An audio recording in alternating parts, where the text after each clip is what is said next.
je n'envisage ni d'être arbitre professionnel, ni d'être joueur professionnel. J'ai pris le sifflet, je ne l'ai plus jamais quitté. J'aime l'arbitrage quand il est lisible et compris de tous. Carton rouge à Willy Delageau. On connaît la dureté de notre métier. C'est un peu le Mbappé de l'arbitrage, plus jeune arbitre en Ligue 2, plus jeune arbitre en Ligue 1, international très très jeune dès 2020. C'est Willy Delageau. Salut Willy. Salut Ludo. Par contre, je dois t'annoncer quand même que je pense que Kylian va quand même beaucoup plus vite que toi sur le terrain, même si tu es très affûté comme on le voit. Alors ça, il n'y a pas de doute, je te le confirme. Merci pour la comparaison, même si elle me fait un petit peu rougir.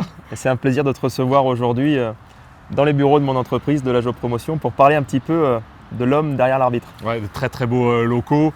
On est très heureux aussi sur Charlie de te voir, de recevoir ta parole parce que la vôtre est extrêmement rare, trop à mon goût. Mais là, pour le coup, on va pouvoir s'attarder sur toi. Est-ce que tu es prêt à te livrer ? Absolument. Et je tiens à te remercier pour la démarche initiée auprès d'Anthony Gauthier et de moi-même. Et ça va être un beau moment d'échange où on va pouvoir se rendre compte d'un certain nombre de choses et ce qui se passe dans la tête d'un arbitre et dans sa vie quand il est en dehors des terrains. Je suis sûr que tu vas tenir tes promesses. Willy Delageau sur Charlie, c'est parti. Willy, on revient dans ta société de promotion immobilière. On revient à l'intérieur. Si je te dis le 11 août 2018, est-ce que cette date te rappelle quelque chose ? Oui, assurément. C'est ma première en Ligue 1 à Lille. J'avais pas encore 25 ans. Et c'est la première fois que j'allais fouler les terrains de Ligue 1 officiellement en tant qu'arbitre central. C'était une grande émotion ? Ouais, c'était une très grande émotion. Et le hasard fait souvent bien les choses. Tu sais qui commentait ce match pour Canal+? Toi ? Ouais. Excellent. On n'a pas fait exprès. Excellent. Mais on se retrouve quelques années après. Ouais. Je crois qu'aujourd'hui, tu as plus de 130 matchs en Ligue 1. Tu restes l'un des plus jeunes arbitres, l'un des plus prometteurs. L'année dernière, au classement, tu as fini 4e. Pas encore sur le podium, mais je dirais que toi, tu as le temps. Parce que tu es très jeune, tu n'as que 33 ans. La première question que je veux te poser, c'est comment on devient arbitre ? Parce que ça semble pas naturel. Et même pourquoi on devient arbitre ? C'est vrai que c'est une question qui revient souvent. En tout cas, en ce qui me concerne, c'est que j'ai toujours voulu avoir des responsabilités et très tôt. J'ai quelques souvenirs en cours de récré quand il fallait trouver un arbitre pour arbitrer les copains. C'est toujours moi qui me proposais. J'étais soit gardien de but, soit arbitre. Et au détour d'une petite blessure en U13, U15, j'ai pris le sifflet, je ne l'ai plus jamais quitté. Je me souviens de cette sensation pendant toute la durée d'un match, d'avoir la possibilité de commander, d'avoir cette responsabilité de décider, de prendre des décisions parfois cruciales sur un match. J'ai tout de suite su que c'était fait pour moi. Voilà. Donc c'était un moyen de me sentir un petit peu différent, utile, responsable, très tôt. Et c'est ça vraiment qui m'a mis à l'arbitrage et qui m'a vraiment déclenché la passion. Je crois que quand ça t'arrive, tu as 13 ans. Ouais. C'est une blessure, c'est ça que… Parce que est-ce que tu te destines à jouer au foot, carrière ou pas, hein, à 13 ans, c'est difficile à dire, mais est-ce que tu l'envisages à ce moment-là ? Non, absolument pas. Non, je n'envisage ni d'être arbitre professionnel, ni d'être joueur professionnel. Je joue au foot par tu t'interdis rien, ça. passion. Par passion. Okay. Et une toute petite blessure, ça devait être une entorse, c'était pas du tout D'accord, oui, c'est pas fait les croisés. Faisait que je pouvais pas jouer ce week-end-là. Et donc, mon coach à l'époque m'a proposé de prendre le sifflet. Et c'est comme ça que j'ai essayé pour la première fois l'arbitrage. Voilà. Ça va aller assez vite pour toi. Tout va aller très vite en fait. Mais c'est vrai que tu vas faire tes classes. Et on va dire que le premier moment important, c'est la section sportive de Villeurbanne, où tu rencontres un monsieur qui va énormément compter pour toi, qui est Richard Pion. Effectivement. C'est ton formateur, c'est un peu plus qu'un formateur. C'est un peu plus qu'un formateur. C'est quelqu'un qui m'a laissé ma chance. Je suis rentré en sport-études à l'âge de 15 ans. Donc, j'ai quitté ma Haute-Savoie natale, mon cocon familial pour me retrouver à Lyon en résidence étudiante avec mon propre studio, avec la solitude, même si on était bien entouré, bien accompagné. À 15 ans, c'était pas rien. Et Richard Pion tenait la section sportive depuis 4 ans. J'étais la 4e génération à rentrer dans cette section sportive, qui était l'une des toutes premières en France. Et il a marqué le début de ma carrière, et ça reste aujourd'hui un ami proche à qui je dois beaucoup. Et c'est quelqu'un qui m'a laissé ma chance. Pourquoi je dis ça? Parce que j'étais un cancre à l'école. J'étais pas. Alors, j'allais te le dire, je crois que tu étais même assez dissipé, Ouais. c'est ce qu'il dit lui. Hein. Ouais, tout à fait. J'étais dissipé, je bavardais beaucoup. Drôle aussi, hein. J'ai lu que tu pouvais être drôle. Ouais, alors ça c'est assez Ça dépend pour subjectif, qui, mais c'est ça dépend pour qui. Peut-être pour faire rire les copains, mais les profs trouvaient pas ça très drôle. Et il a vu en moi, je me souviens encore du passage devant le jury pour rentrer au sport-études. Il y avait le proviseur du collège, très strict, très austère, qui jouait parfaitement son rôle, et puis Richard Pion qui était là à côté, avec un autre membre de la commission d'arbitrage qui s'appelle Manu Tavares. Et Richard a vu en moi une forme de personnalité, de côté un petit peu transgressif. Et quand je suis rentré, tous mes soucis de comportement se sont effacés parce que j'avais simplement trouvé ma voie. Oui, on est loin du rôle d'un arbitre qui est très sérieux, toujours, peut-être des fois trop, on y reviendra, mais où tu dois faire respecter un peu l'ordre, entre guillemets, même si tu es sur un terrain de foot. Je dis pas que tu partais loin, mais tu étais plus fantaisiste, c'est venu petit à petit, ton envie de diriger peut-être ou de... J'ai toujours cette fantaisie. J'aime transgresser, j'aime l'audace, j'aime faire les choses un petit peu différemment. Mais c'est vrai que, alors déjà, j'avais que 15-16 ans et loin de moi l'idée était de devenir arbitre professionnel. C'était impossible à imaginer, même si c'était ma passion, même si j'adorais faire ça. De rentrer en sport-études n'était absolument pas une garantie de devenir arbitre professionnel, loin de là. Et c'est vrai que dès que j'ai trouvé cette voie-là, le mix entre les études et le sport, et en l'occurrence mon sport, ça a été une éclate totale et menée de main de maître par Richard, quoi. Ouais, tu avais trouvé presque ta vocation Ouais, finalement. tout à fait. Et là, ça va aller très vite, donc j'y reviens puisque c'est une des particularités de ta carrière, de ta jeune carrière, hein, tu n'as que 33 ans. En quelques années, tu vas passer donc quand tu sors de la section sportive de Villeurbanne, de la Fédérale 4 à la Ligue 1, où tu vas franchir toutes les étapes assez facilement. Si je dis que ton premier grand rendez-vous, c'est la finale de la Gambardella, on est en 2013, ceux dans Bordeaux, ça reste un grand moment. C'était déjà au Stade de France? Oui. Ça reste un grand moment, peut-être pas en termes de football, mais ça reste un très grand moment d'émotion dans le début de ma carrière. C'était en 2013. Ça marque quand tous les arbitres qui ont fait une finale de Coupe Gambardella, ça reste pour eux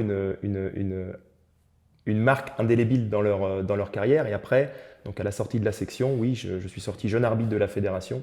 À la fin de mon cursus de jeune arbitre de la fédération, j'ai fait cette finale de Gambardella. Puis après, ça a été assez vite. Je pense qu'on va revenir sur cette ascension, mais ça a été tout sauf facile. Ça a été très rapide. De l'extérieur, de l'extérieur, ça peut paraître facile. Mais intimement et intérieurement, ça a été tout sauf facile.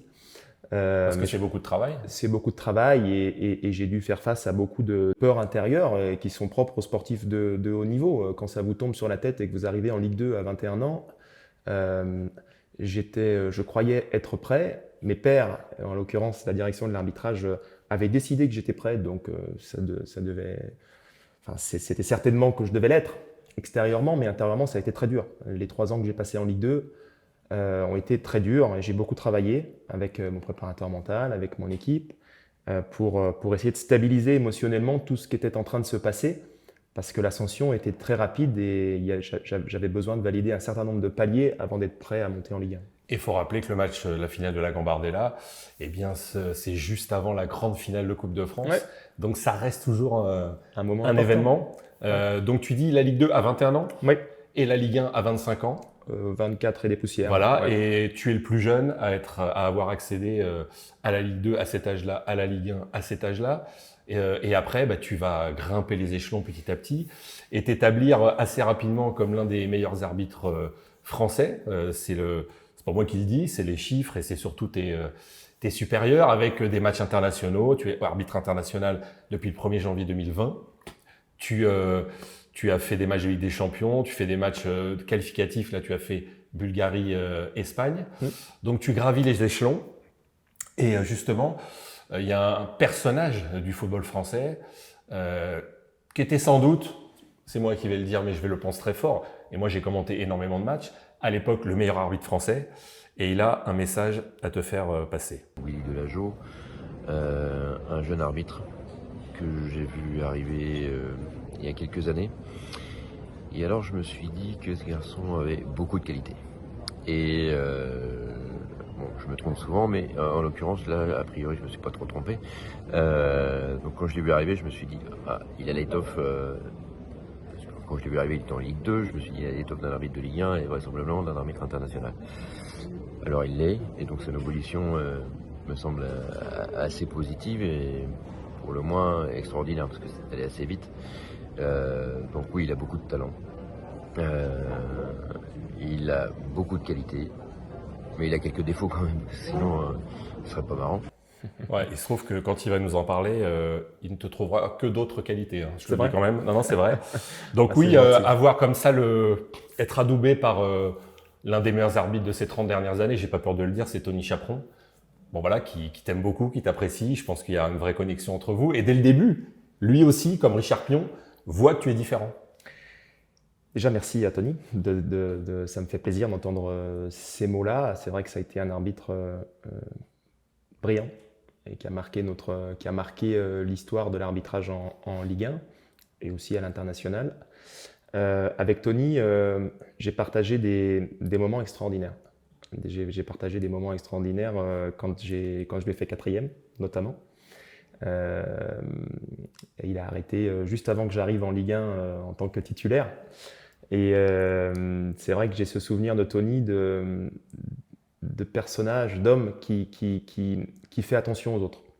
Qui fait attention aux autres. Il a souvent cette image de mec hyper dur, hyper froid, très distant. Mais tous les arbitres qui l'ont côtoyé savent à quel point il a le cœur tendre. Et c'est quand tu es quatrième, que tu as 20 ans, 21 ans, 22 ans, Que tu rencontres Tony que tu Chaperon. rencontres Tony Chaperon, tu te dis waouh, j'espère qu'il va m'adresser la parole, j'espère qu'il va être sympa. Et en fait, il est plus que sympa, très chaud. Et Et il a beaucoup d'humour, je me permets de le dire parce que je le connais un peu. Il est très second degré. Moi, j'ai travaillé avec lui à Canal+. C'est quelqu'un de vraiment d'intéressant. Je parle en dehors de l'arbitrage. Il a un gros caractère, Ouais. mais je pense qu'un bon arbitre, je ne sais pas si tu es d'accord, doit avoir un gros caractère. il doit avoir de l'ego, bien placé, mais il doit avoir de l'ego, il doit avoir une confiance en lui très importante pour faire face à l'adversité, pour être en capacité de prendre des décisions dans les climats qui sont souvent hostiles. Hostile par la difficulté de la prise de décision rapide, d'assumer les conséquences d'une prise de décision en instantané. Donc oui, on doit avoir un gros caractère pour faire face. Ouais. Après, Tony, il termine sa carrière d'une drôle de manière. Avec ce tacle, on est contre Nantes, il s'est expliqué, hein, il y a eu un documentaire là-dessus. Mais je n'ai pas l'impression, alors c'est sûr que là ça a été mondial, hein, il a fait tout d'un coup que ça a entaché sa carrière. Non, après c'est difficile de juger un homme sur un acte comme ça, hein, d'autant plus quand on le connaît de l'intérieur. Et nous, en l'occurrence arbitre, on l'a toujours connu de l'intérieur. Donc C'était la fin de sa carrière de toute façon, il était vraiment beau. Ouais. Je me passerais bien d'apporter tout jugement là-dessus. Et en tout cas, à titre personnel, moi ça change absolument rien pour l'image qu'il avait en tant qu'arbitre et surtout en tant qu'homme. Et puis nous, on en rigole beaucoup avec lui et comme il est très second degré, il a très vite compris et il en joue très bien. Tu vas comprendre aussi, Willy, assez rapidement qu'il va falloir que tu t'entoures. C'est-à-dire qu'un arbitre aujourd'hui, et c'est de ce dont je voulais te parler, c'est pas juste un arbitre, ça peut être un kiné, ça peut être un préparateur mental, on va y revenir assez largement, et c'est aussi un préparateur physique. Oui. Benoît Nave, qui travaille avec toi, depuis quand exactement ? Depuis une dizaine d'années maintenant. Depuis 2016, je crois que tu construis ton équipe. Tout à fait. Juste nous rappeler, physiquement, l'arbitre, c'est un athlète de très très haut niveau. Tu sais combien tu fais de kilomètres par match ? Ouais. Les arbitres s'entraînent autant que les joueurs et courent autant que les joueurs. On s'entraîne tous les jours, voire certains jours de la semaine, 2 fois par jour. On court en moyenne, pour vous donner un ordre d'idée, entre 10 et 12 km sur un match sans l'échauffement. Donc on finit une soirée de Ligue 1, ou en tout cas on finit une soirée après avoir arbitré avec 13-14 km, si on rajoute le kilomètre et demi ou les 2 km d'échauffement, à base d'intermittents. On peut être amené à être en footing pendant 2 minutes et puis à faire du box-to-box pendant 5. Donc ça demande des qualités athlétiques anaérobie, ça demande de la résistance, ça demande également un soin particulier au corps, parce que ça j'aimerais le dire, parce qu'on ne le dit pas assez selon moi, on joue tous les week-ends à l'extérieur.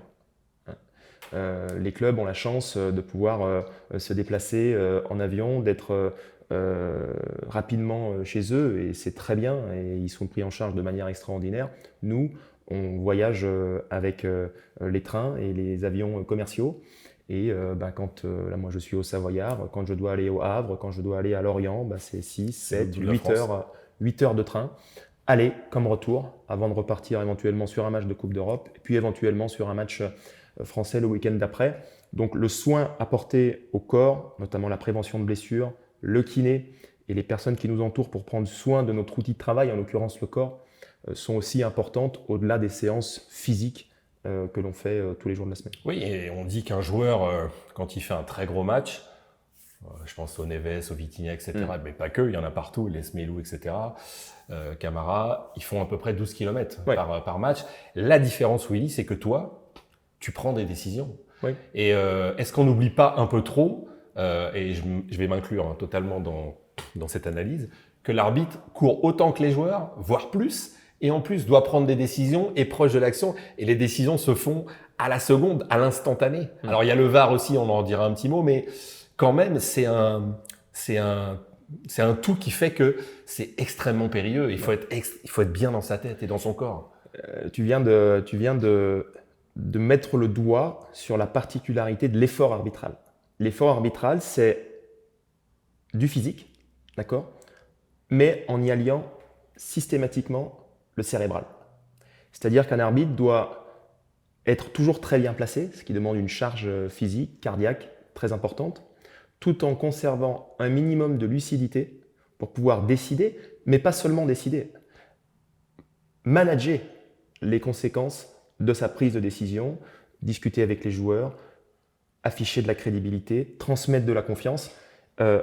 Donc, c'est un package total qui fait que la semaine, on doit s'entraîner très dur pour être en capacité, lors des matchs, de toujours garder une soupape de sécurité pour conserver un maximum de lucidité. Les joueurs, on parle de lucidité, doivent également avoir, et on partage ça avec eux, même s'ils ne sont pas amenés à prendre des décisions comme nous, les choix de joueurs, les choix de passes, les choix de positionnement sont issus de réflexion. Les chocs aussi, parce que les joueurs, eux, ont des sûr. chocs. Toi, a priori, tu n'en as Bien pas, sûr, mais non. eux peuvent avoir des chocs assez violents. On partage, eux, ils n'ont pas à gérer les conséquences d'une prise de décision comme nous, mais la lucidité dans le sport de haut niveau, de toute façon, toute action passe par le cerveau à un moment donné. Et quel genre d'arbitre tu es, ou quel genre d'arbitre tu veux être? Je rappelle, pardon de le dire, tu n'as que 33 ans, donc tu restes, malgré ton expérience, qui est très importante. Tu as commencé à 25 ans en Ligue 1, plus de 130 matchs, 133 si j'en crois les statistiques, exactement en Ligue 1, mais je ne te parle pas de tous les autres matchs. Tu approches les 300 matchs quand on compte tous les matchs Coupe de France, Ligue 2, internationaux, amicaux, etc. Quel genre d'arbitre tu veux être? Parce qu'entre eux, être ferme, essayer d'être juste, je sais que la justice c'est très important pour toi, et aussi des fois amener un petit sourire, parce que l'arbitre, quand il arrive à détendre l'atmosphère, il a en partie gagné. Oui, je crois beaucoup à ça, et c'est vrai que depuis quelque temps, il y a une question qui revient, mais quel style tu as, toi? Quel style tu as? C'est vrai que c'est assez difficile de répondre à cette question. Ce qui me plaît dans l'arbitrage, c'est que les gens qui me connaissent, ma famille, mes amis, voient le moins de différence possible entre le Willy, au Savoyard, ancré, que les gens connaissent ici, entre ce Willy-là et le Willy qui est sur le terrain. Pour moi, une des clés, et tu l'as touché du doigt, c'est l'authenticité. C'est-à-dire, j'aime l'arbitrage quand il est lisible et compris de tous. J'aime la variation. J'aime qu'on voit quand un arbitre n'est pas content. J'aime qu'on voit quand un arbitre est heureux, Est-ce qu'on souriant. peut être arbitre? Est-ce qu'on peut avoir, je vais reformuler parce que ça peut prêter à confusion, est-ce qu'on peut dire qu'un arbitre a un arbitrage humain? Bien sûr. Et selon moi, tous les arbitres ont une part d'humanité.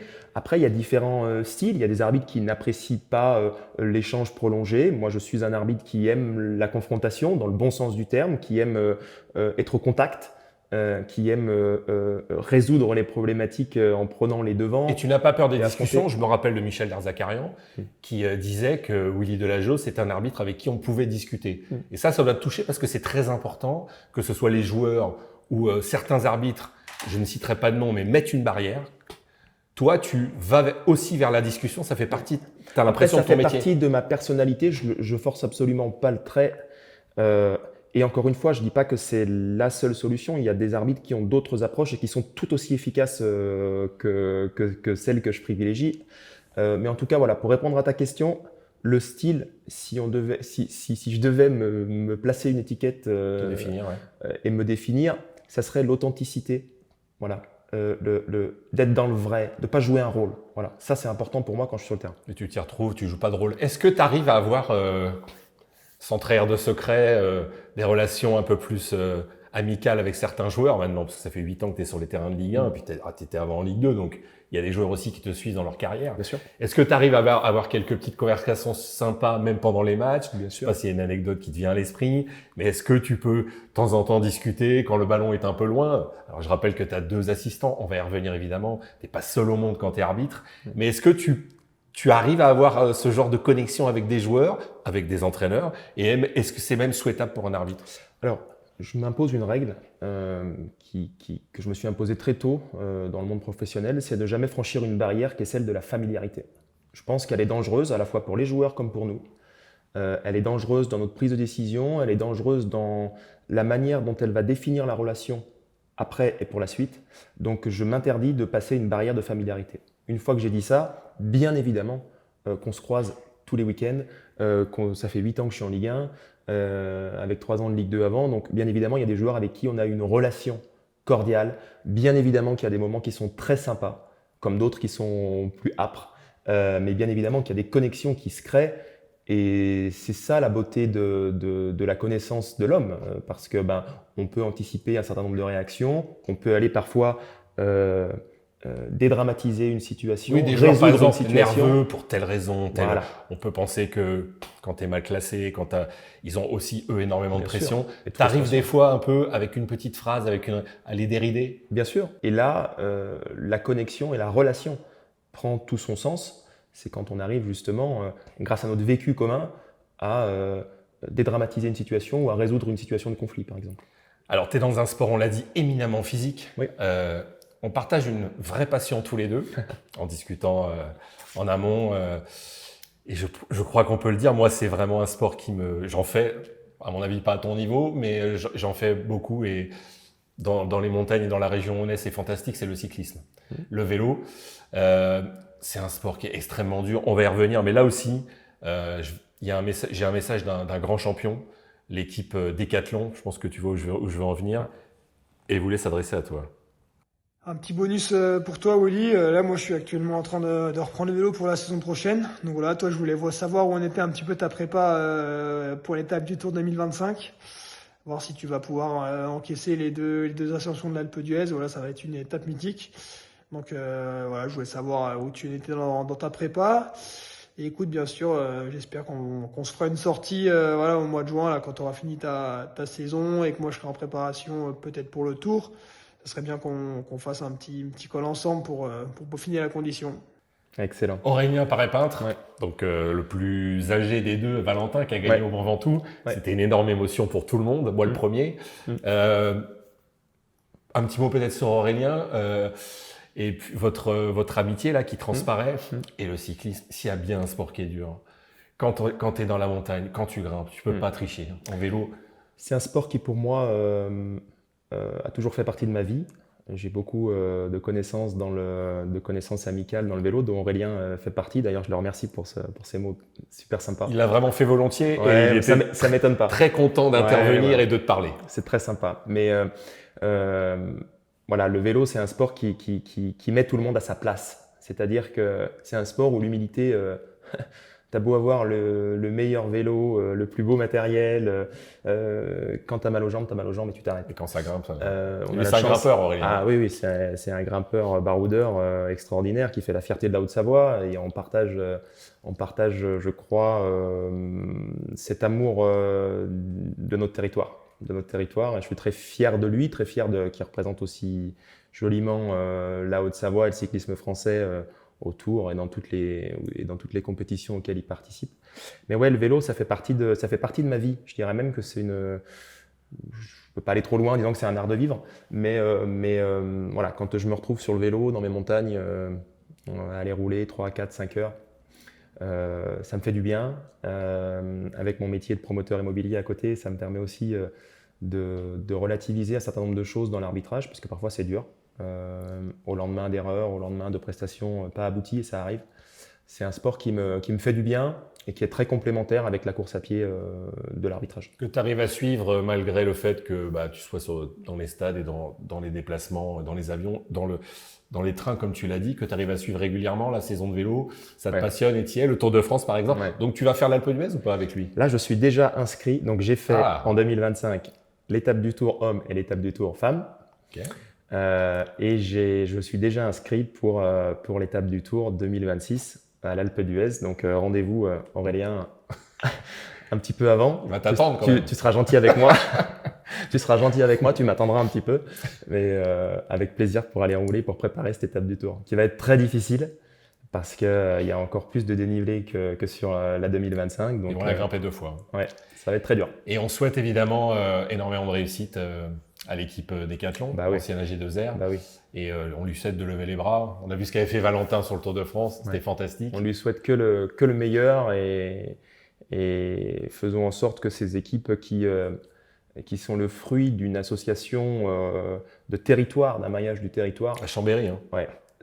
Arrivent à lutter contre les mastodontes. UAE, Visma, etc. Voilà. J'espère mais je suis convaincu qu'avec leur nouveau centre de recherche, avec toutes les évolutions qu'ils ont faites sur le suivi de nutrition, sur le suivi sur le matériel, et avec leur préparation, je suis convaincu qu'ils vont réussir à faire face et même mieux que faire face. Et il n'y a pas de sport plus à la pointe de tout ce que tu décris que le vélo. Tout à fait. On va aborder l'aspect mental. Ouais. C'est évidemment fondamental dans ta carrière d'arbitre, d'homme même.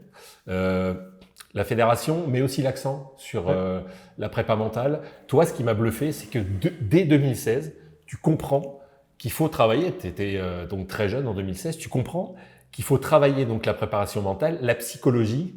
Et avec Frédéric Pérez, tu commences à faire ce travail. Pourquoi en ces années-là? Je pense que tu es l'un des rares arbitres qui, dès le plus jeune âge, commence à travailler cet aspect. Alors, on peut, dans ton discours, laisser penser que je suis un visionnaire, mais en fait, pas du tout. C'est juste que j'en ai pas eu le besoin, j'en avais la nécessité. J'avais pas le choix. C'était ça, ou alors il aurait fallu que je mette le clignotant, parce que j'ai pas peur de dire que mentalement, je pense que j'étais pas prêt pour monter en Ligue 2. 21 ans. À l'époque, je travaillais sur Genève dans une boîte de transport et d'entreposage d'œuvres d'art.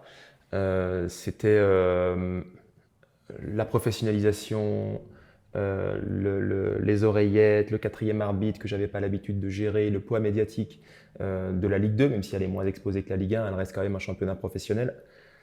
Et je me suis dit, il faut que je me fasse aider parce que j'avais des angoisses, parce que je finissais les matchs, j'étais épuisé, parce que je menais la vie très dure à mon entourage, à ma femme, etc. Donc, il fallait que je me fasse aider pour aller creuser un certain nombre de croyances qui étaient génératrices de peur ou en tout cas d'inhibition chez moi.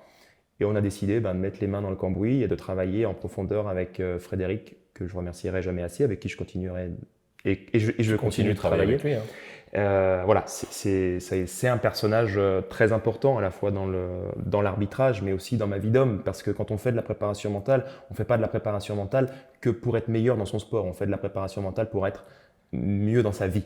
Voilà. Et un arbitre qui est mieux dans sa vie, il est forcément meilleur sur le terrain.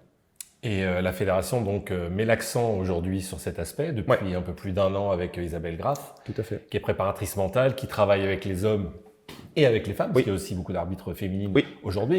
Il n'y a pas que Stéphanie Frappard, il y a d'autres arbitres. Et justement, elle nous explique, Isabelle Graff, on l'a rencontrée à la fédération. Je tiens aussi à dire que sous l'égide d'Anthony Gauthier, qui est très favorable à ces préparations, qui est très favorable à l'ouverture de l'arbitrage, et moi je le remercie personnellement, mais c'était déjà le cas quand il était arbitre.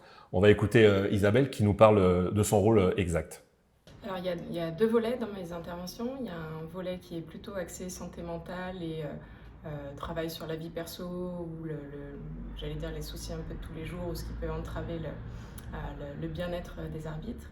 Et puis un aspect un peu plus orienté performance avec la préparation mentale où on essaye de travailler sur les habiletés mentales et être sûr que les arbitres soient pleinement armés psychiquement pour affronter les matchs week-end après week-end. Et je crois que les arbitres sont contents que ce soit considéré par leur direction, et aussi parce que finalement on ne peut pas leur demander d'être performants si on oublie un des aspects de la performance. C'est des thèmes qui sont très intéressants.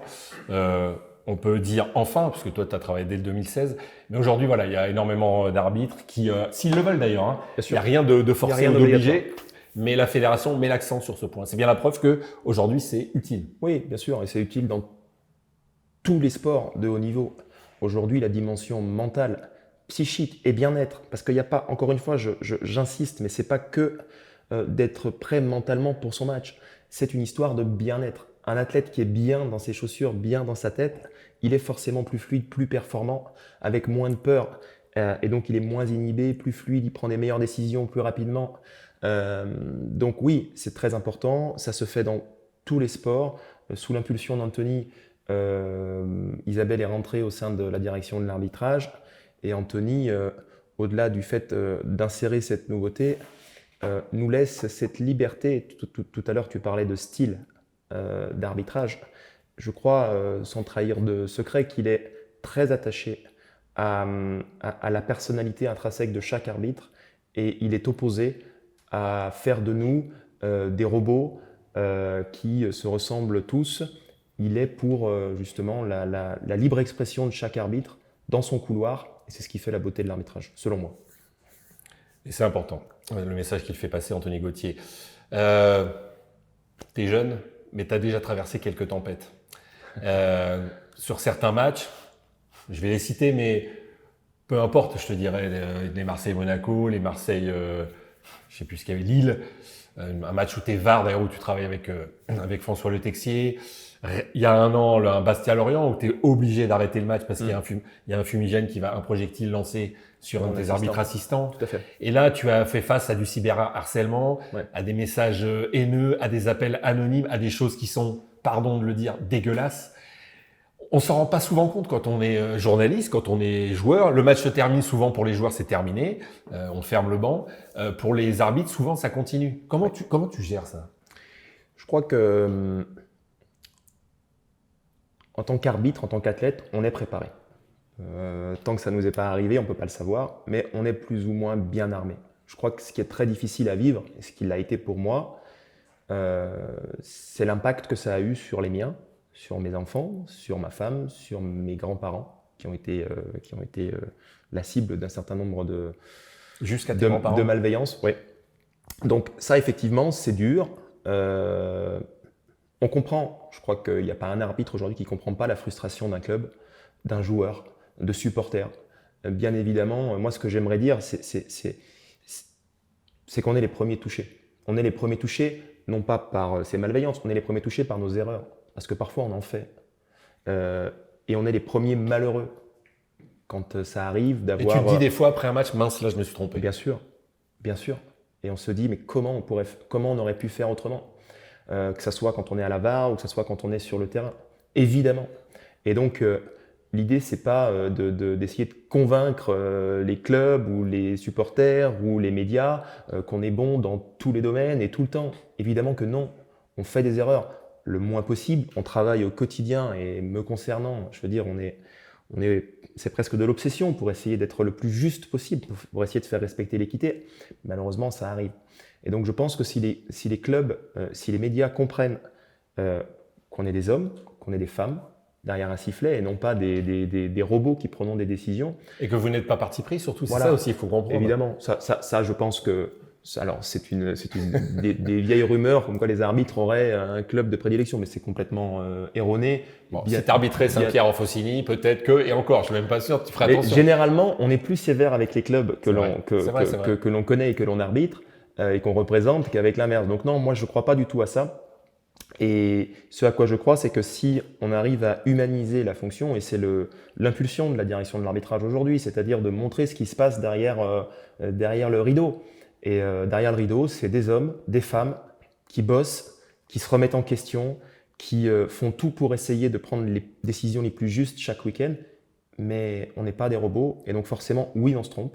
Je crois qu'aujourd'hui, sur le site de la fédération, toutes les semaines, il y a un débriefing où on dit ce qui est bien, mais on dit aussi ce qui n'est pas bien. Il y a des relations avec les clubs toutes les semaines, avec la direction de l'arbitrage et les clubs, avec notre manager, Amaury, de Leroux.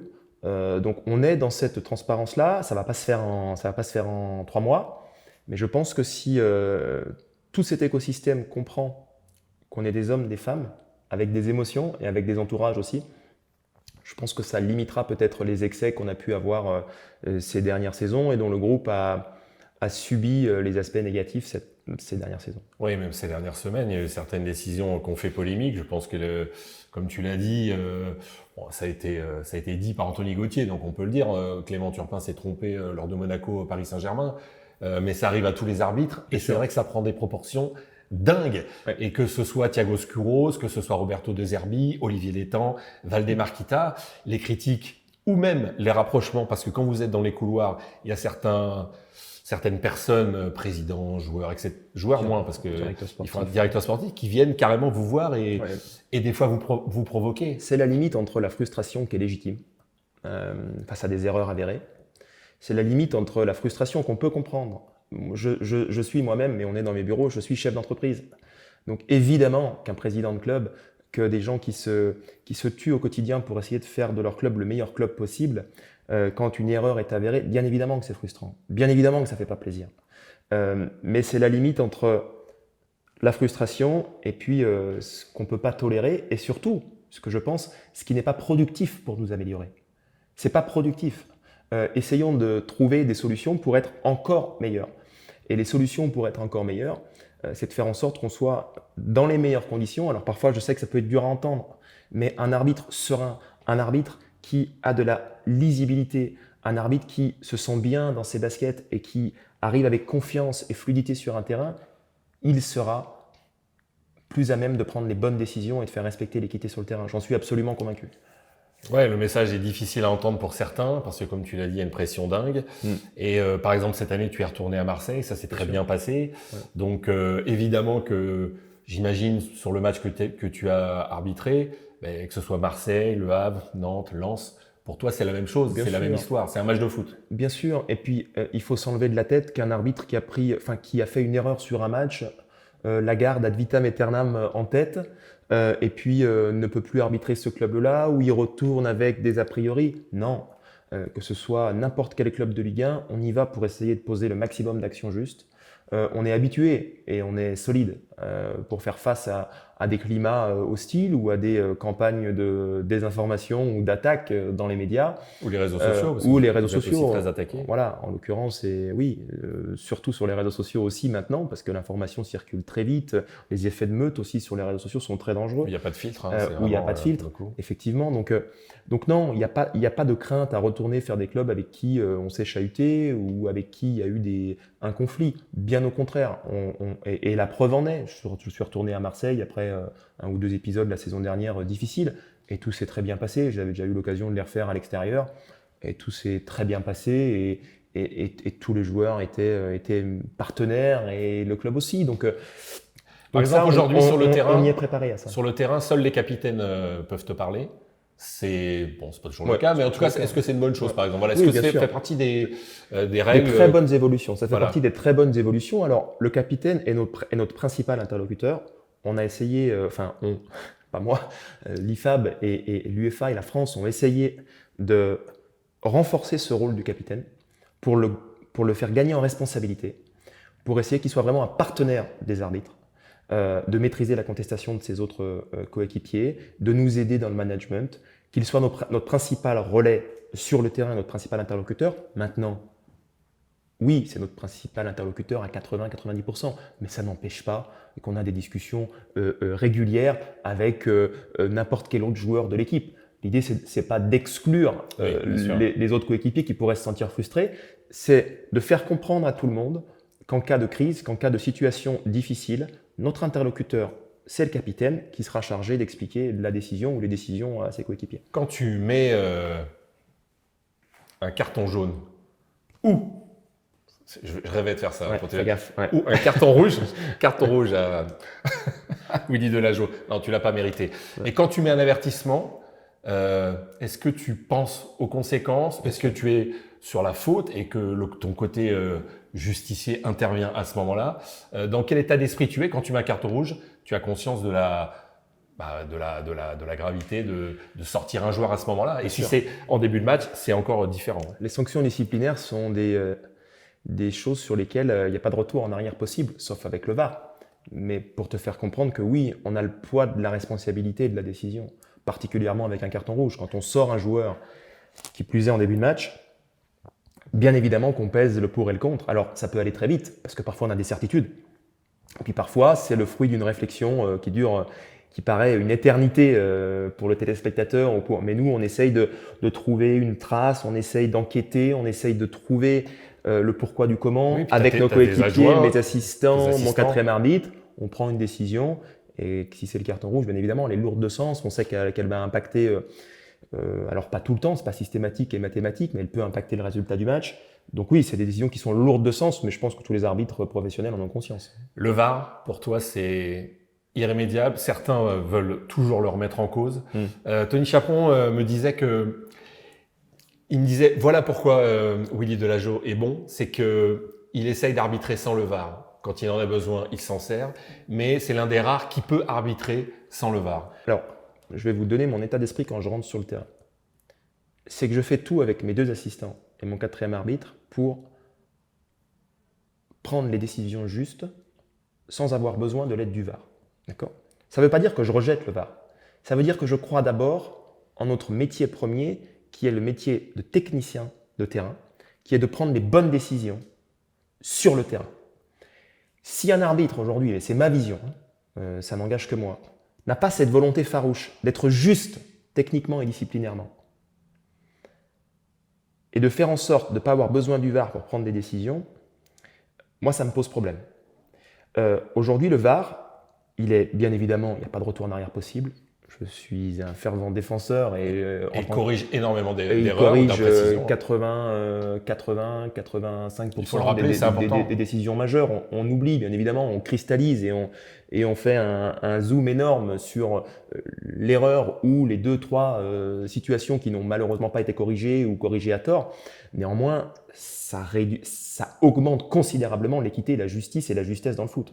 Donc, on n'a pas à être pour ou contre le VAR. Bien évidemment que c'était quelque chose sur lequel on ne reviendra pas. Mais mon état d'esprit, c'est de faire en sorte de tout faire, le maximum qu'on puisse faire, parfois c'est pas possible, avec mon équipe terrain pour prendre les bonnes décisions et d'avoir recours au VAR si je me suis trompé. Et sans aucun ego mal placé, aujourd'hui je pense qu'après 8 ans d'utilisation de la VAR en Ligue 1, il n'y a aucun arbitre qui craint le VAR. Il n'y a aucun arbitre qui se dit « Oh putain, j'ai peur d'aller au VAR, il faut que je fasse tout pour pas y aller ». Non, par contre, on est des compétiteurs avant tout et on essaye de prendre les bonnes décisions sans l'aide du VAR. Mais on sait qu'il est là. On sait qu'il est là et qu'il peut nous sauver. Et puis il faut le dire aussi, toi tu es arbitre central, mais des fois tu es aussi dans la petite cahute là, tu fais le VAR. C'est plus une petite cahute, mais on a souvent cette image des petits camions. Non, alors en France, on est à Paris. Dans une. Ouais, vous n'êtes plus sur les stades comme c'était le cas à un moment. Non, on n'est plus dans les stades. Donc des fois, tu es aussi acteur dans le VAR. Ouais. Non pas dans la région, mais à Paris. Ouais. Et je veux en venir que tu as été VAR sur une finale de championnat d'Europe. Ouais. Avec François Le Texier, avec toute son équipe, Espagne-Angleterre.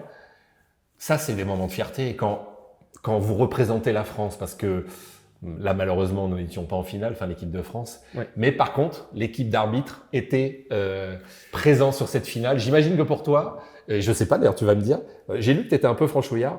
Est-ce que c'est une fierté d'être franchouillard? Oui. Non, c'est une fierté énorme. Et je crois que c'est la meilleure des réponses à tous les détracteurs de l'arbitrage français.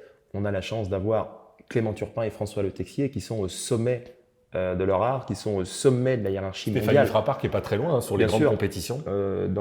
Chez les féminines, effectivement, et elle a fait la finale du dernier Euro. On verra ce que l'avenir nous réserve. En tout cas, je ferai tout pour. Mais on a la chance d'avoir Clément Turpin, François Le Texier. Je répète, Clément Turpin, finale de Champions League. Plusieurs Euros, plusieurs Coupes du Monde à son actif. François, finale du dernier Euro. Je leur souhaite qu'une chose, c'est que ça dure le plus longtemps possible. Et c'est beau. voilà, on a une représentativité, une représentation à l'international que beaucoup de pays européens nous envieraient. Voilà. Et donc ça, il faut le rappeler parce que c'est pas donné à toutes les fédérations. Et d'ailleurs, c'est les quelques échelons qui te restent à gravir. Je regardais justement la carrière de Clément Turpin, qui reste quand même une référence Bien sûr. parmi Qui est les une arbitres référence. français. Il a 43 ans, tu as 10 ans de moins, donc le passage de témoin est en train de se faire. Quand tu débutes en Ligue 1, lui, il arbitre la Coupe du Monde en 2018. Donc voilà l'expérience aussi de Clément Turpin, qui aujourd'hui continue d'être sur les plus grandes compétitions. Est-ce que ça te fait rêver de demain d'être sur la Ligue des Champions, demain d'être sur un Euro, sur une Coupe du Monde? D'ailleurs, est-ce que c'est possible que tu arbitres la prochaine Coupe du Monde? Non, pas en tant qu'arbitre terrain. Peut-être en tant qu'arbitre vidéo, mais pas en tant qu'arbitre terrain. Bien évidemment que ça fait rêver. C'est comme si vous demandiez à un joueur de foot s'il rêvait de participer à la Coupe du Monde. Évidemment que c'est nos objectifs. Et on oublie souvent. On a l'impression parfois, et même quand je discute avec des amis, etc., qu'en fait on va arbitrer, mais qu'on n'est pas vraiment des compétiteurs. Voilà, on fait ça pour le plaisir presque. C'est notre métier. C'est notre métier pour lequel on fait des sacrifices énormes. Bien évidemment que le rêve de chaque arbitre, c'est d'arbitrer une Coupe du Monde, une finale de Champions League, d'aller faire un Euro, bien évidemment. Et c'est mon rêve. Et je ferai tout pour y arriver. Et d'ailleurs, dans ces grandes compétitions, ce grand moment de football, on a retrouvé des fois François Le Texier, des fois Clément Turpin, et il faut le dire, ça s'est très bien passé. C'est pour ça que l'arbitrage français est très bien noté au niveau de l'UEFA et de la FIFA. Vous n'arrivez pas en finale d'un Euro ou vous ne faites pas une finale de Champions League par hasard, par chance. L'UEFA est une institution très puissante, très forte, très aguerrie, qui a des experts brillants. Et donc, si elle reconnaît à tel point l'arbitrage français et la formation française, à travers Clément, à travers François, à travers Stéphanie, à travers Jérôme Brizard, à travers Benoît Bastien.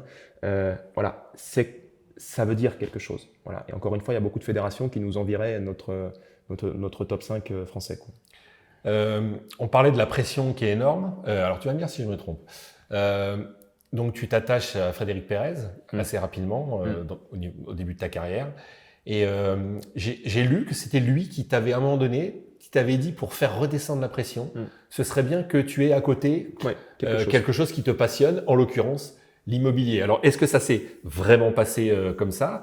Et puisqu'on est dans tes murs, puisqu'aujourd'hui, eh bien, tu construis donc avec ta société de promotion immobilière, tu travailles aussi avec une agence de communication qui s'appelle Inspire, qui est à Annecy. Axon and Partners et Inspire. Avec Cyril Marie. Donc, tu es encore une fois très entouré, mais c'est une passion l'immobilier? C'est une vraie passion l'immobilier. C'est une vraie passion et effectivement, ça s'est passé comme ça avec Frédéric.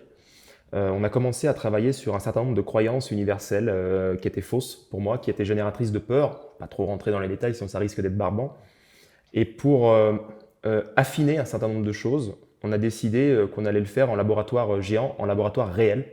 Et l'immobilier est un des rares métiers qui me permettait d'aller au contact du client, d'expérimenter un certain nombre de choses dans la relation, dans la capacité à convaincre, dans la capacité à faire face.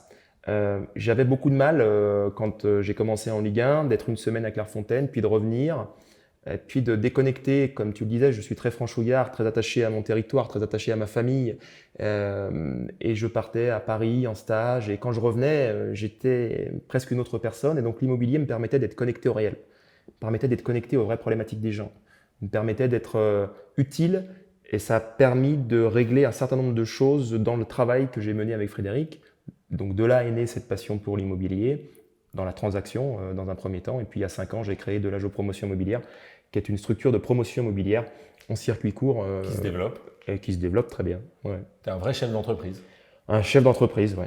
Saint-Pierre-en-Faucigny, aujourd'hui, t'appartiens pratiquement. Oh non, pas encore. Non, pas encore. Tu n'es pas le Giroud des pas arbitres. Encore. Non, pas encore. Non, on a fait 4 programmes et on vient de sortir notre dernier programme. Ouais. Un dernier mot peut-être sur la pression. On l'a bien abordé avec toi via ton préparateur mental, parce que vous vivez aussi. Un petit mot sur ta famille, puisque tu l'as dit, ils sont très impactés. Il y a eu quelques tempêtes que tu as traversées, et notamment chez toi, à ton avis, comment ça se passe quand tu es central, qu'il y a un match, ne réponds pas. J'ai une dame qui veut te parler et qui va t'expliquer comment elle vit les matchs que tu arbitres. Évidemment, tu la connais très bien. Alors, toujours avec du stress et de l'adrénaline, avec beaucoup de fierté, bien évidemment. Avec mes enfants, on regarde quasiment tous les matchs, enfin, en tout cas, au moins la première partie. Moi, je divague souvent mes occupations, mes tâches ménagères, mais je laisse toujours le volume à fond et dès que je sens qu'il se passe quelque chose, qu'il y a des situations, j'arrive vite devant l'écran, je suis en train de courir avec mon téléphone, je suis un petit peu l'assistante de la maison. Et puis, généralement, parfois on débriefe un petit peu à la mi-temps et parfois on débriefe à la fin du match, à voir si tout s'est bien passé. Avoir mon ressenti et voilà, c'est quelque chose qu'on fait très régulièrement. Ouais. Donc c'est Amélie, c'est ta compagne. Ouais. C'est vrai qu'aussi c'est pour ton équilibre, c'est toi qui vas nous le dire, mais c'est au-delà de ma compagne, c'est ma femme, c'est la mère de mes enfants, c'est ma partenaire, c'est mon associé dans le monde professionnel. Pourquoi ? Parce que on est les arbitres, comme tous les sportifs de haut niveau, je pense qu'on est des égoïstes intelligents, mais on est des égoïstes. Tout est tourné, tout mon environnement est tourné vers la performance et vers ma carrière. Et ça, il faut s'en rendre compte que c'est très dur à vivre, d'être aux côtés d'une personne comme ça, qui plus est moi, qui ai une entreprise à côté. C'est des vrais choix de vie, c'est un pacte commun. C'est beaucoup d'absence, c'est beaucoup de sacrifices. Alors il y a beaucoup d'avantages aussi, hein. Il y a beaucoup d'avantages et c'est super, mais il y a quand même une partie de sacrifice et de pacte commun qui est nécessaire pour tenir. Et moi qui suis très attaché à apparaître et à rester la même personne, la première chose que j'ai dit à Frédéric Pérez, et il pourra vous le confirmer, c'est on travaille ensemble. Mais réponds-moi à une seule question. Est-ce que les gens qui me connaissent vont me reconnaître ? Est-ce que je vais changer ou pas ? Et la réponse était non. Et c'est une de mes... quand elle parle de valeurs, alors j'aime pas trop le mot valeur, je préfère le mot conviction, parce que tout le monde dit ouais, moi j'ai des valeurs, moi j'ai des valeurs. Oui. Je préfère le mot conviction, il est un peu moins galvaudé. Mais voilà, moi j'ai toujours voulu faire en sorte que mes convictions transpirent dans tout ce que je faisais. Et Amélie, quand elle me dit on débrief après les matchs, alors bien évidemment on débriefe pas de penalty par penalty, mais on débriefe de mon état d'esprit et comment elle m'a trouvé d'un point de vue Willy qu'elle connaît. Voilà. C'est elle qui te ça, connaît c'est mieux. Intéressant. Ouais. Voilà, et donc ce sont évidemment des personnes qui te permettent une vraie stabilité dans la vie et sur le terrain. Évidemment, elles font partie, comme la préparation mentale, elles font partie de ce socle proche, de cet équilibre qui est nécessaire à la performance. Et je reste convaincu que quand un des piliers est en difficulté ou n'est pas solide, la performance peut en pâtir. Alors peut-être pas sur un match, peut-être pas sur deux, mais sur le long terme, moi je veille, et c'est très difficile, hein. Je vous parlais tout à l'heure des déplacements, des absences, des compétitions l'été qui durent 30-35 jours parfois, loin de la maison. En l'occurrence, ben voilà, nos compagnes s'occupent de nos enfants, gèrent le quotidien, elle a sa propre entreprise aussi, donc c'est vraiment une organisation qui est pas simple, qui est atypique, et qui est vraiment le fruit d'une décision commune, quoi. Et atypique aussi dans le sens où les week-ends tu n'es pas là, ouais. Et c'est quelqu'un qui l'a vécu pendant très longtemps qui peut t'en parler, puisque ouais. Moi aussi, commentant oui. Les matchs pendant 20-25 ans, je n'étais jamais là et heureusement que mon épouse était là pour les enfants et pour tenir un peu le socle familial. Bien sûr. C'est pour ça qu'elles font partie de cet équilibre qui est essentiel à notre vie. Tout à fait. Elles sont enfin, je ne m'imagine pas faire sans. C'est pas possible. Il y aurait quelque chose qui ne roulerait pas. Et surtout, je ne serais pas moi-même. Mais ça serait la pire des choses pour moi. En tout cas, ta compagne a joué le jeu, très attachante. Et je la remercie vraiment de... Merci à elle pour ces mots. Ouais, de ce petit témoignage. Ton équilibre dans la vie privée, on vient de le voir. Un petit mot aussi sur ton équilibre sur le terrain. Parce que Aurélien Parépin disait que peut-être le foot et l'arbitrage plus individuel que le vélo, qui est un sport évidemment collectif. Mais quand même, je mettrais une petite des guillemets dans le sens où tu as des adjoints. Bien sûr. On a parlé du VAR. Bien sûr. Mais tes adjoints, ce sont quand même des personnes qui sont... J'ai l'impression que vous êtes liés. Un petit mot sur eux, sur l'esprit d'équipe que tu dégages aussi. Là encore, il y a différents styles d'arbitrage, différents styles de manager. L'arbitre est le manager de son équipe arbitrale. Moi, je crois en la capacité de l'équipe à faire face à n'importe quel inconnu, n'importe quelle problématique. Et j'accorde une importance très particulière à la relation que j'ai avec mes 2 assistants. Je n'ai pas beaucoup de règles dans mon équipe, mais il y en a 2 ou 3 comme la confidentialité, comme la capacité à faire face, pas se lamenter. Voilà, ça fait partie des règles qui sont très importantes pour moi. Bien évidemment, on passe énormément de temps ensemble, parfois même plus qu'avec nos femmes et nos enfants. Il doit y avoir un niveau de confiance absolu. On est au milieu de stades hostiles parfois. Ce sont mes yeux, ce sont mes confidents, ce sont mes oreilles. Et il doit y avoir un niveau de confiance extrêmement élevé. J'ai tourné pendant 7 ans avec Philippe Jeanne, qui vient de prendre la direction des assistants en France, à qui je dois beaucoup. Il a rejoint mon équipe et il a pris le risque de rejoindre un jeune de 24 ans. Il était avec Anthony Gauthier, c'est ça? Il est resté 7 ans aussi avec Anthony. Il a pris ce risque-là et il m'a fait confiance et on a vécu cette année extra. Il a été mon capitaine de route pendant 7 ans. Avec Erwan aussi, qui nous a rejoint un an plus tard. Erwan Finjean, qui est un Breton. Et les Bretons et les Hauts-Savoyards partagent une conviction commune. C'est vrai. C'est un têtu, c'est une bourrique, mais c'est un gars fiable que j'aime beaucoup. Et Valentin Évrard, qui a rejoint mon équipe cette année, qui vient de l'Oise, qui m'apporte pleine satisfaction et qui va venir s'intégrer petit à petit à remplacer Philippe au fil du temps. Alors, ce qui m'intéressait aussi, c'est d'avoir le témoignage d'Erwan, personnage très très intéressant que je connais aussi par les terrains et par mes commentaires que j'ai rencontrés. Et il va nous expliquer comment vous fonctionnez ensemble sur les terrains pendant les matchs. Comment on fonctionne? On fonctionne dans un cadre qui est défini, où chacun a sa mission, chacun sait parfaitement ce qu'il doit faire pendant 90-95 minutes, avec des zones respectives, avec des angles de vue qui sont différents, avec des prises de parole qui sont très codifiées.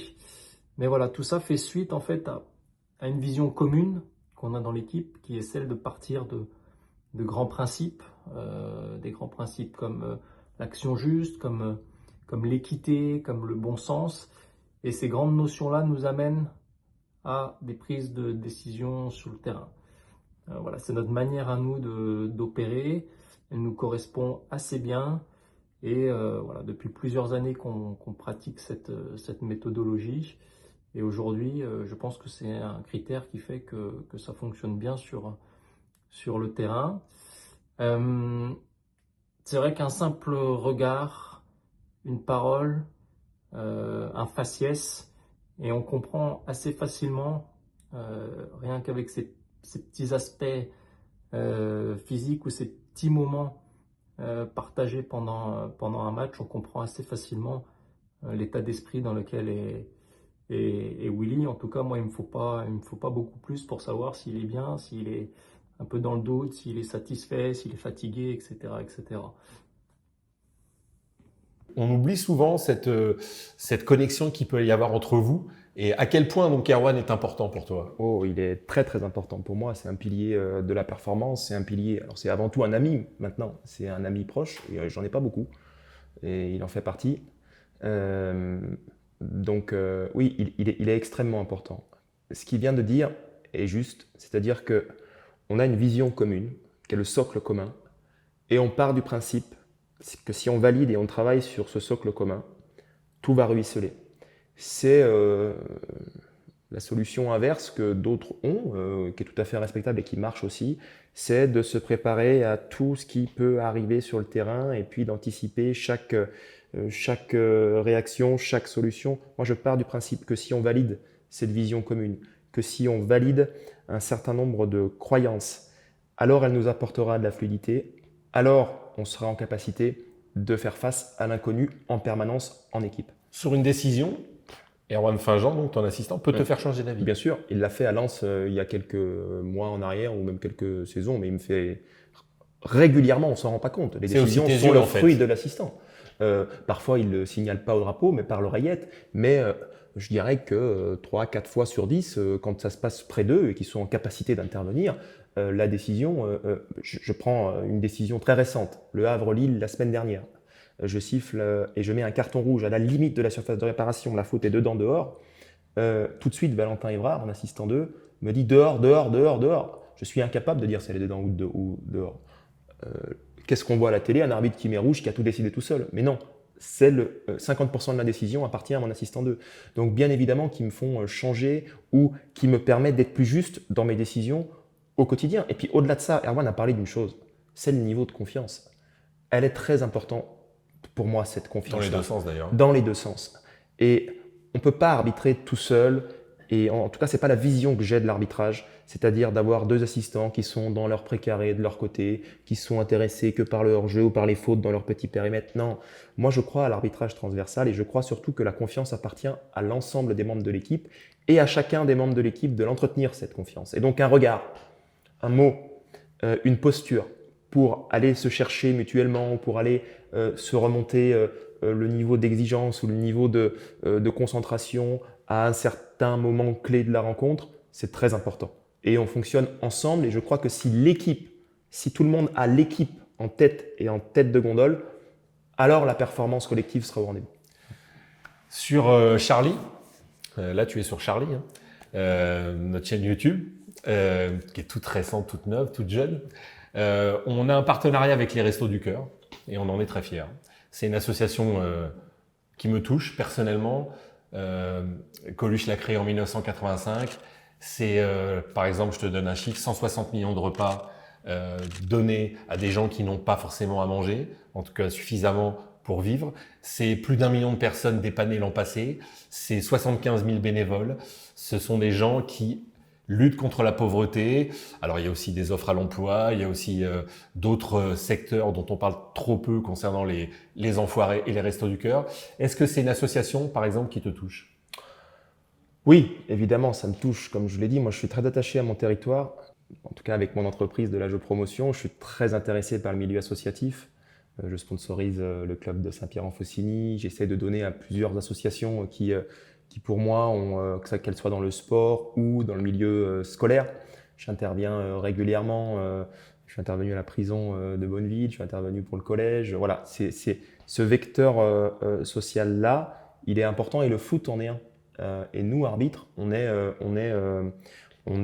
au milieu de tout ça. Et je crois qu'on peut être parfois des ponts et des facilitateurs de relations à ce niveau-là. Donc bien évidemment, comment ne pas être touché par une cause aussi noble qui est de donner à manger et à boire à ceux qui n'en ont pas. Pour Coluche. Pour plagier Coluche. La chanson, ouais.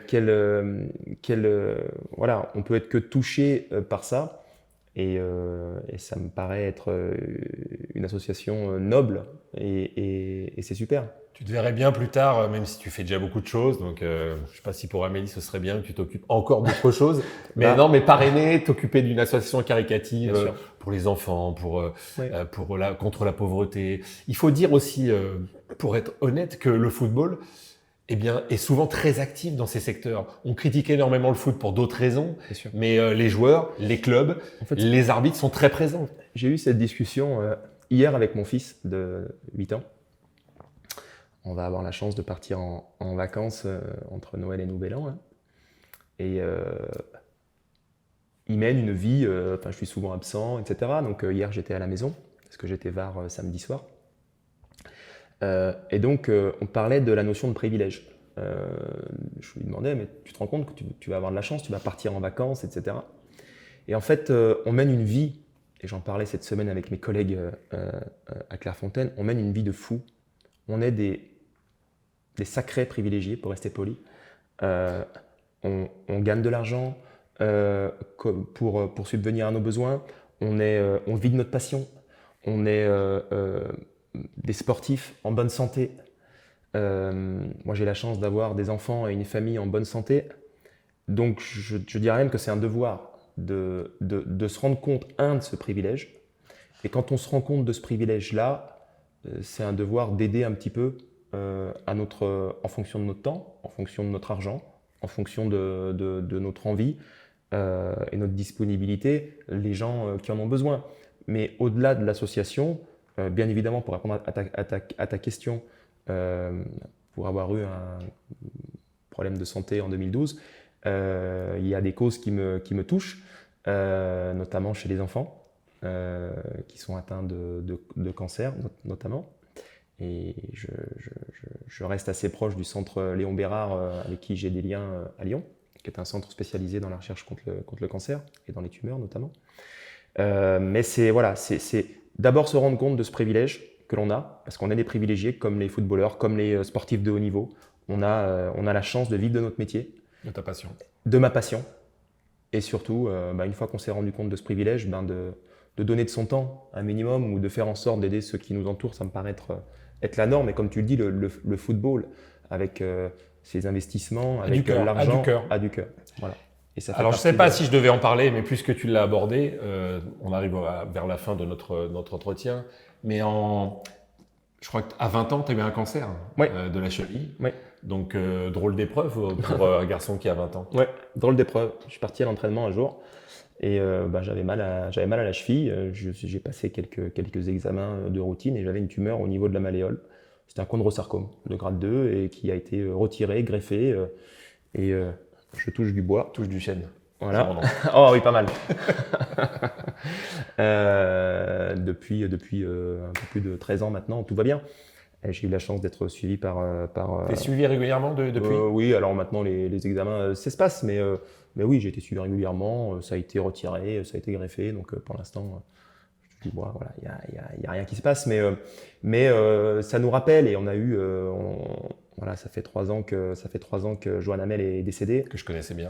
Ça fait un peu plus longtemps que Sébastien Deziage est décédé. On fait un métier exposé, dur, soumis au stress oxydatif. Soumis au manque de sommeil, soumis au déplacement et au déracinement permanent. Et c'est important que les gens en prennent conscience. Tout à l'heure, je parlais de la longueur des déplacements, contrairement aux clubs qui, eux, ont la chance d'avoir des jets privés ou des vols rapides après les matchs. Nous, on n'a pas cette chance-là, et donc il faut savourer quand on est en bonne santé, parce que la réalité nous a montré que du jour au lendemain, ça peut s'arrêter, quoi.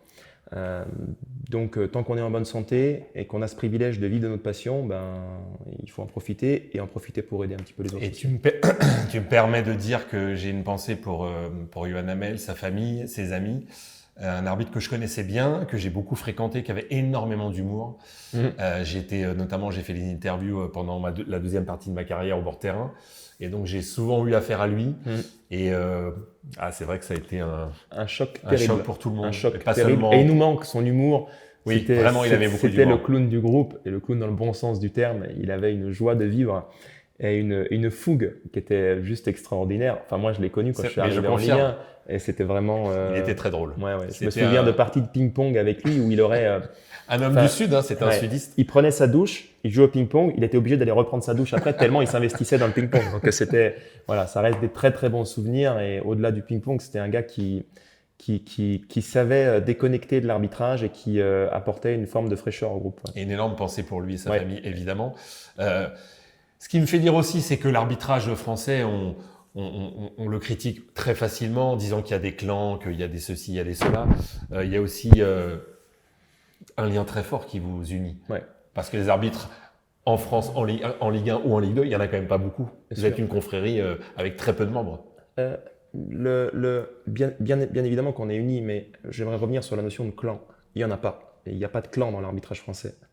Dans toute société, quand on arrive en haut de la pyramide, bien évidemment qu'on a des affinités qui sont plus élevées avec certains qu'avec d'autres. C'est normal. C'est pas propre à l'arbitrage français.